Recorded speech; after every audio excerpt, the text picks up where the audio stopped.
everyone. My name is Balaji. Now I'm going to start our channel sloka. Om Shri Paramatmane Namaha. Srimad Bhagavad Gita. Atha Dhyanam. Om Pataya Pratibodhita. Bhagavata Narayane Svaya. Vyasena Gratita. Purana Munina. Madhye Mahabharatam.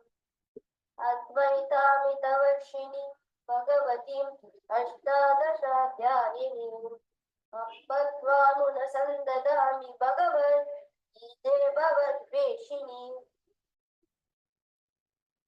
My name is Vaishnavi and I'm going to sing the second shloka.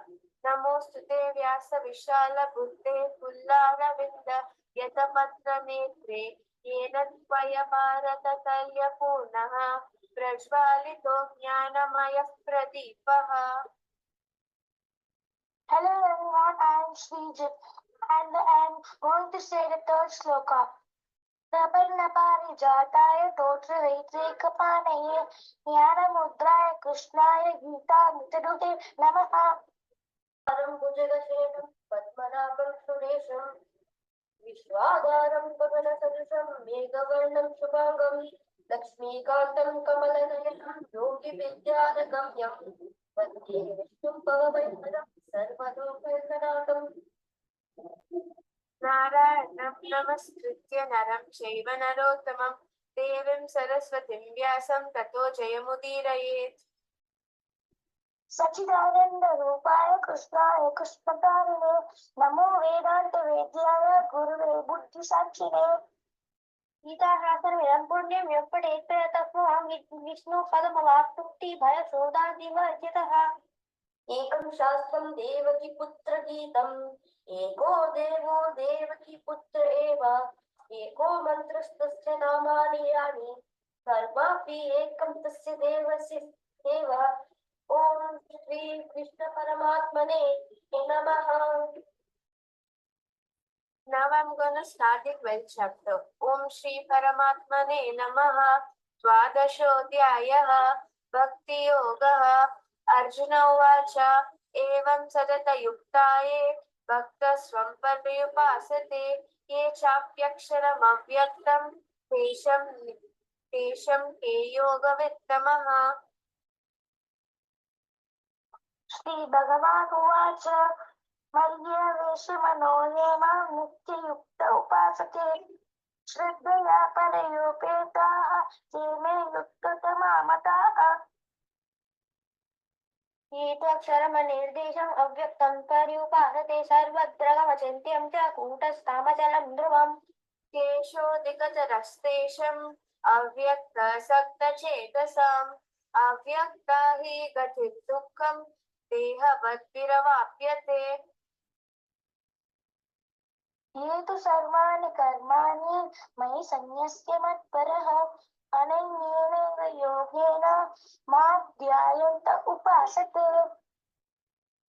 तेषामहं समानार्थं मृत्युसंसारसागरात् भवामि न चिरापादा मय्यावेशितचेतसाम्. मय्येव मन आदस्व मयि बुद्धिं निवेशय निवशिष्य मय्येव अत ऊर्ध्वं न संशय.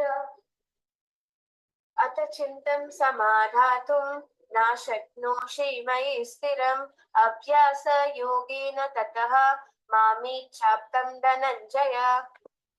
अभ्यासेऽप्य समर्थोऽसि मत्कर्म परमो भव मदर्थमपि कर्माणि कुर्वन् सिद्धिमवाप्स्यसि. अथैतदप्यशक्तोऽसि कर्तुं मद्योगं भाषितः सर्वकर्मफलत्यागं तथा गुरु यदात्मवान्.